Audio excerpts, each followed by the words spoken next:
Hello class of 3170. It's Walmart version of Harley Quinn here, and this is my digital writing presentation. As a disclaimer, I will apologize for the loudness of my house if there is any noise, and you also may be hearing some meowing from my cat.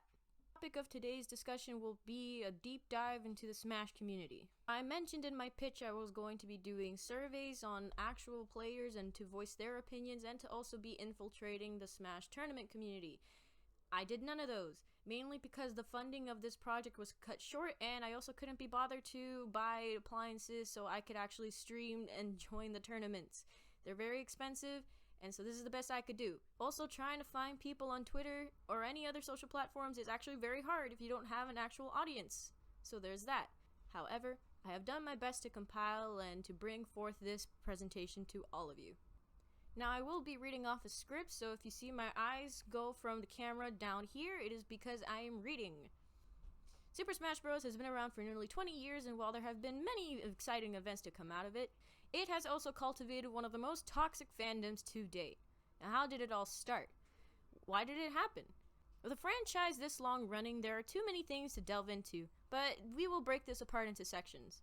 So let's start with some of the history. Super Smash Bros. Is a video game franchise that first debuted in 1999 by the company of Nintendo. It instantly became a massive success due to its unique game mechanics, one that has never been seen before, with the added bonus of being a compilation of Nintendo's favorite characters. With its popularity, it was only natural for a second game to come out a year later. The franchise got its second installment of the appropriate title Super Smash Bros. Melee. With the coming of this second game, it was a huge improvement from the first. There were much more move mechanics and characters to choose from. Despite the introduction of move combos, fans were quick to create more movesets. This meant more competition to beat other opponents and to become top player. In the year 2000, with its very first Super Smash tournament, the Fandom was born. Now that we've dipped into a bit of the history, let's talk a bit more about the fandom and how it's become the way it is. As mentioned before, in the earlier years, the video game was quite simplistic with its small moveset, and with the following game it became more complex, which gave gamers more freedom to explore and create new movesets to defeat other opponents. But not just any opponents. Players would often play with friends and family, so when the tournament came around, it was inevitable that a strong community would form because it was people who all had a common interest in the game.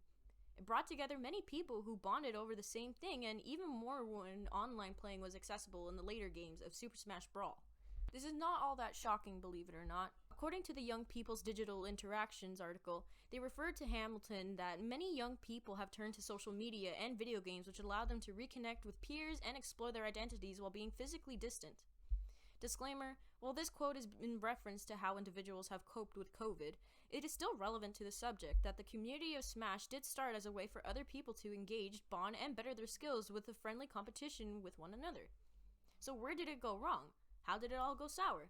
Well, let's try and answer that. The start of the toxicity started off as a bit of a meme. It goes way back from the first game. In Super Smash Bros., it cultivated its fan base because of the unique game style. So far, so good. Then came the arrival of the second game.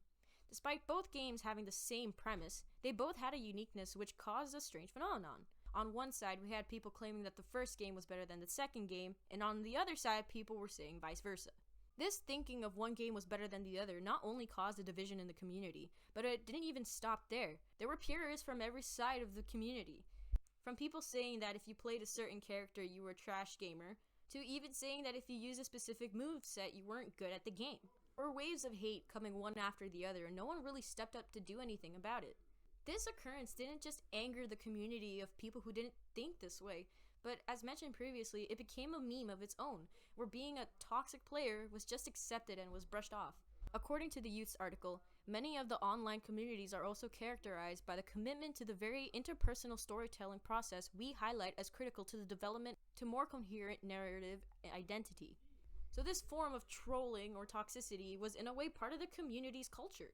So where does it bring us now?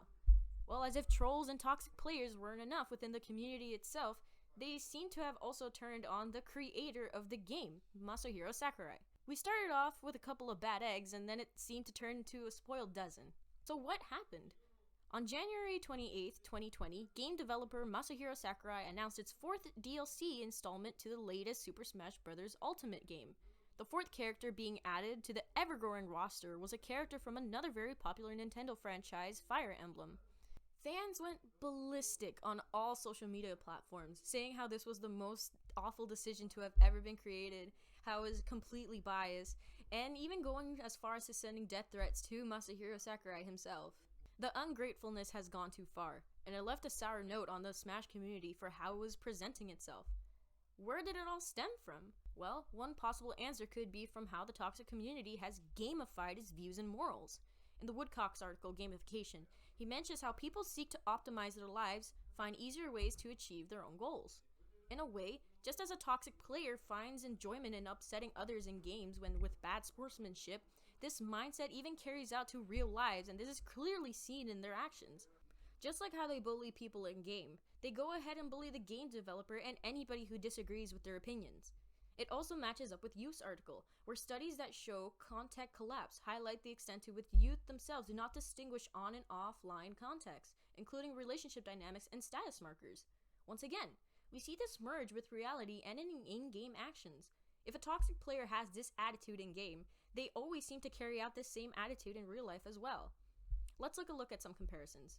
When a toxic player, in-game, loses to another player, they use phrases such as, "Oh, you're such a tryhard. I don't know why you're just repeating the same moveset. You're not funny. Who are you trying to impress?" They will go attack, pry, ridicule, and humiliate the other opponent simply because they couldn't handle the defeat of someone who's better at the game. This same attitude is carried out in real life as well, where recently a 15-year-old girl by the name of Brochi won a Smash tournament against another very skilled player. Toxic players bullied her for her own victory, saying how she's only getting popular because she's a girl, and how she doesn't deserve to win because she used a lower tier character, and again, because she was a young female. The end results from this negativity were unfortunate. She ended up having to retire from gaming tournaments altogether because she couldn't handle all the bullying. It doesn't shine a great light on the community and with all the recent allegations of predatory behavior, but this is a detail that requires its own paper on its own. In conclusion, the Smash community is toxic, selfish, and entitled. And that's unfortunate because there are actually good people in this community, but sadly, all the good stuff that they do is overshadowed by the bad actions that the toxic players do. And it's a shame to see that something that started off as very wonderful and to share a common interest is now turned into something that no one wants to be a part of. Now, I don't have a solution to really solve this, but my hopes are that one day it'll go back to its main roots, and where it would just become a game where people would share with family and friends and just try to, play the game. Thank you everybody for listening to my presentation. This has been a Glenda Review.